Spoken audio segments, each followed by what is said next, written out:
Doctor Suresh Garg का नाम परिचय का मोहताज नहीं है। शहर का शायद ही कोई ऐसा जागरूक व्यक्ति होगा जो उनको न जानता हो या जिसने इस हर दिल अजीज शख्सियत का नाम न सुना हो। कूल माइंडेड, हंसमुख और मिलनसार। यदि चंद शब्दों में उन्हें अभिव्यक्त किया जाए तो वे उन गिने चुने महानुभावों में शामिल हैं जिनकी अजमेर की नब्ज पर पूरी पकड़ है। स्वायत्त शासन विभाग में महत्वपूर्ण पदों पर रहे हैं, इस कारण अजमेर की विकास यात्रा से गहरे जुड़े रहे हैं। वे अजमेर से जुड़े हर राजनीतिक, सामाजिक और सांस्कृतिक मसले में अहम किरदार निभाते रहे हैं। सेवानिवृत्ति के बाद तो वे पूरी तरह अजमेर के लिए समर्पित हो गए हैं और अजमेर के हित से जुड़े हर मामले में बढ़ चढ़कर हिस्सा लेते हैं। राजनीति से आपका शुरू से जुड़ाव रहा।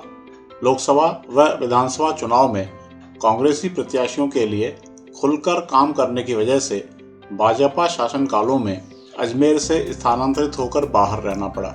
पूर्व केंद्रीय संचार राज्य मंत्री सचिन पायलट से नजदीकी के चलते शहर कांग्रेस के उपाध्यक्ष पद पर भी आसीन रहे।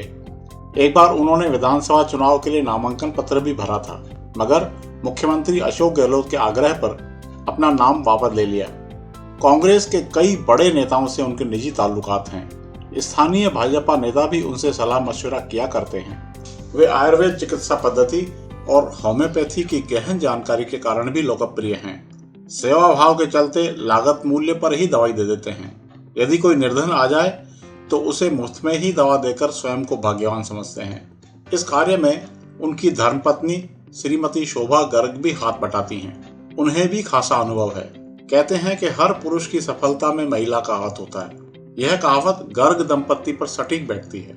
उनकी धर्मपत्नी श्रीमती शोभा गर्ग सन 1982 से 90 तक शहर महिला कांग्रेस की महामंत्री रहीं।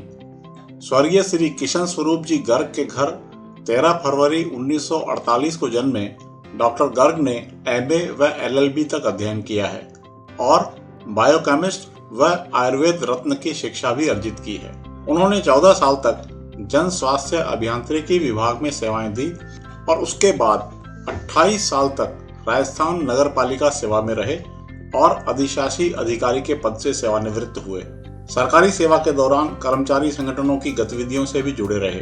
वे लंबे समय तक राष्ट्रीय जलदाय कर्मचारी संगठन इंटक के महामंत्री और अध्यक्ष रहे। सहकारी क्षेत्र में भागीदारी निभाते हुए दी अजमेर जलदाय कर्मचारी बचत व साख सहकारी समिति के निदेशक रहे। स्वायत्त शासन विभाग के कानून कायदों के बारीक जानकार हैं।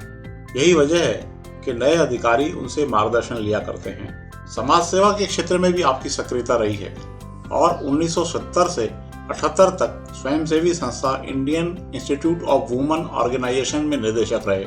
सेवारत अग्रवाल कल्याण परिषद के आजीवन संरक्षक, अग्र वंशज संस्थान के निदेशक, अग्रवाल वैवाहिक परिचय एवं सामूहिक सम्मेलन में उपाध्यक्ष व संयोजक और अग्रबंधु निर्देशिका के संपादक रहे। उन्होंने संत श्री मुरारी बापू की 9 दिवसीय कथा के आयोजन में संयोजन का जिम्मा निभाया। उन्होंने नगर पालिका कानून की 5 पुस्तकें, व्यंग्य व स्वास्थ्य पर पुस्तकें लिखी। उन्होंने स्थानीय निकाय के बढ़ते कदम पत्रिका का संपादन किया है और अनेक स्मारिकाओं का प्रकाशन करवाया है। वर्तमान में आंकन देखी पाक्षिक व रिमझिम साप्ताहिक में संपादन का कार्य कर रहे हैं। वे सन 2001 से 2005 तक अजमेरू प्रेस क्लब में निदेशक भी रह चुके हैं। सन 1970 से 1980 तक सामाजिक संस्था प्रगतिशील युवक संघ में महामंत्री रहे और वर्तमान में उसके अध्यक्ष हैं।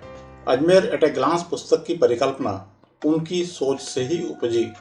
रिमझिम प्रकाशन के बैनर पर ही उस पुस्तक का प्रकाशन हुआ। आखिर में उनकी निजी खासियत खाने और खिलाने के बेहद शौकीन हैं। जीवन को पूर्णता में जीना कोई उनसे सीखे।